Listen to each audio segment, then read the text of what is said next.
C'est un matériau noble en soi, puisque c'est la nature qui nous l'offre. C'est d'abord un arbre qui a un cycle de vie, où il pousse en plusieurs années. Cet arbre fabrique un matériau qui est le bois. Le bois, on peut le scier par exemple. On en fait ensuite des lamellés collés, on fait des grandes poutres, qui elles ont un cycle de vie de plusieurs dizaines d'années, pourquoi pas 30, 40, 50 ans. Ces lamelles de lamellés collés, ce matériau bois, eh bien ensuite on peut le broyer pour en faire des copeaux, pourquoi pas en faire des panneaux, des tables, des meubles. Ces matériaux composites, on peut continuer à les déstructurer pour les amener vers des poudres pour faire d'autres matériaux et notamment des bois plastiques.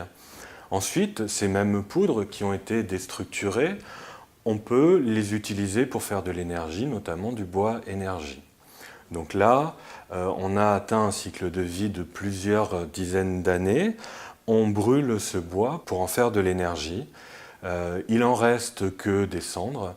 Eh bien, ces cendres, elles peuvent être utiles encore par la suite, puisqu'elles peuvent servir à la synthèse des céramiques. Les céramiques, c'est un produit minéral, comme de la pierre, et on peut le considérer comme un minéral qui ensuite, à la fin du cycle de la vie de cette céramique, sera comme de la pierre, comme un minéral que l'on trouve dans le sol, et pourquoi pas servira à la fin de ce cycle de vie et d'utilisation du bois à apporter des minéraux à la pousse d'un nouvel arbre. Et donc là, on a une sorte d'idéal où on a un cycle de vie complet de la vie et de la valorisation du matériau bois.